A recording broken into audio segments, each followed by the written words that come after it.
2, 1. 7 things you probably didn't know you need to know. I'm Jamie East, and this is the Smart 7. Good morning, everybody. It's Wednesday, the 8th of December, and it's National Brownie Day. And a big happy birthday to Nicki Minaj, Raheem Sterling, Kim Basinger, and Sinead O'Connor. There were 43,992 new cases of COVID-19 yesterday, while official cases of the Omicron variant rose to 437 as early signs indicate that the new strain's more transmissible and that it has a higher R rate than the Delta variant.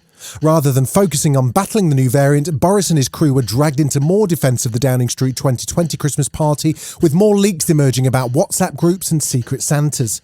Boris was still sticking to his non-denial denial. What I can tell you is that all the guidelines were observed, continue to be observed. And then ITV got hold of footage of former Press Secretary Allegra Stratton joking with staff at a rehearsal press conference in the Big Blue meeting room days after the party, where they rehearsed what they would say if news of the party leaked. Would the Prime Minister condone having a Christmas? What's the answer? I don't know. It wasn't a party, it was cheese and wine. Just be clear, it's not. Is cheese and wine all right? No. It was a business meeting. I'm joking. This is recorded. Labour leader Sir Keir Starmer says that's the final straw and this mess needs to be sorted out. We now know the government broke the rules, they partied, and now they're laughing about it. They're treating the public with contempt. The Prime Minister needs to step up, accept what happened, and apologise. It really wasn't a good day in Downing Street on Tuesday as the Foreign Office's handling of the Afghanistan evacuation came under the spotlight. A whistleblower, Raphael Marshall, says the process of choosing who got on a flight out of Kabul as the Taliban closed in was both dysfunctional and chaotic. He also says that the Ministry of Defence struggled to cope when Boris ordered priority to be given to Pen Farthing's animal charity. Boris says that's not true. No, that's complete nonsense, but what I can tell you, the operation to airlift 15,000 people out of Kabul was one of the outstanding military achievements of the last 50 years or more. And once again, Keir Starmer was calling out a shambolic performance from both Boris and then Foreign Secretary Dominic out-of-office Raab. It's a total failure of political leadership, with an ex-Foreign Secretary who was busy on the beach instead of doing his job. Dominic, who's no longer Foreign Secretary, was busy defending himself, saying he did a very good job under the circumstances, presumably once he got back from his holiday. It was a very difficult set of operational conditions. We did, I think, a very good job under very difficult conditions.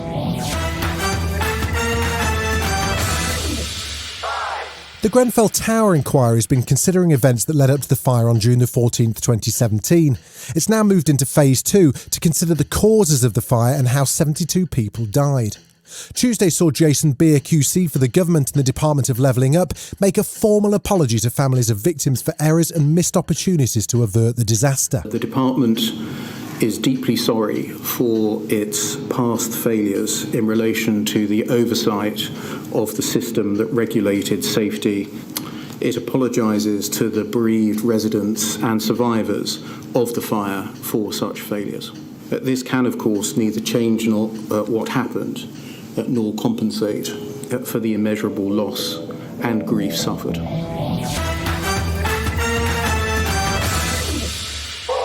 There's been growing tension on the eastern border of Ukraine for some time as Russian forces move into position and appear to be threatening an invasion following on from the seizure of Crimea in 2014.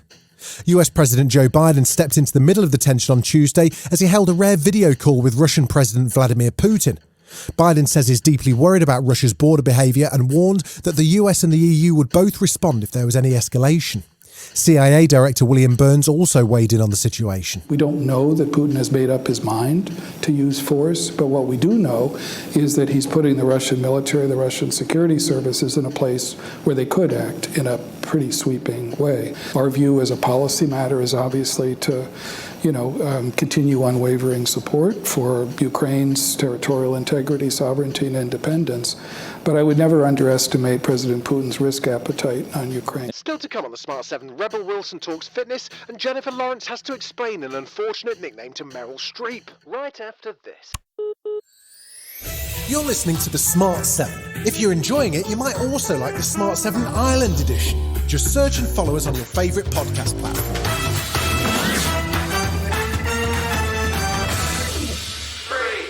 Tuesday night saw Champions League action as teams wrapped up the group stages hoping to qualify for the next round.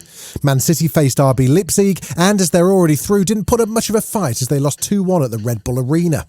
Liverpool took on AC Milan in the San Siro and came away 2-1 winners to top their group with 6 wins from 6 and claim a record as the first English team to win all of their group games.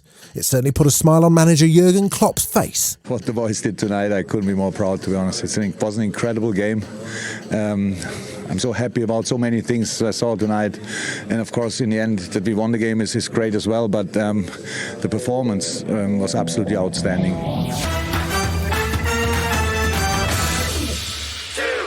Rebel Wilson is one of Hollywood's top comic actors. She starred in Bridesmaids, Pitch Perfect and The Hustle, and she's made an incredible physical transformation over the last couple of years as she embarked on a health and fitness journey.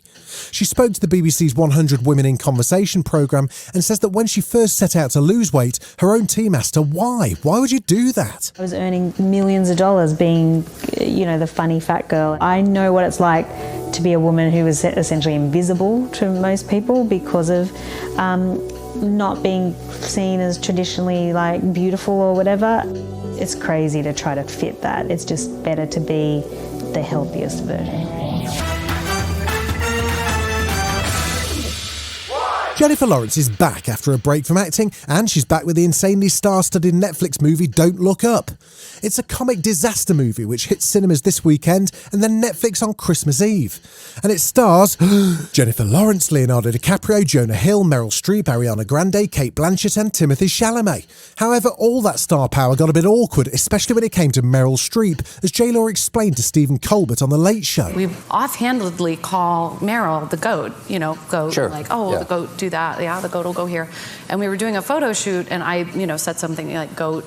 And Meryl kind of said, "That's right, just tell the old goat where to go." And I was like, "Meryl, you know that goat means greatest of all time, right?"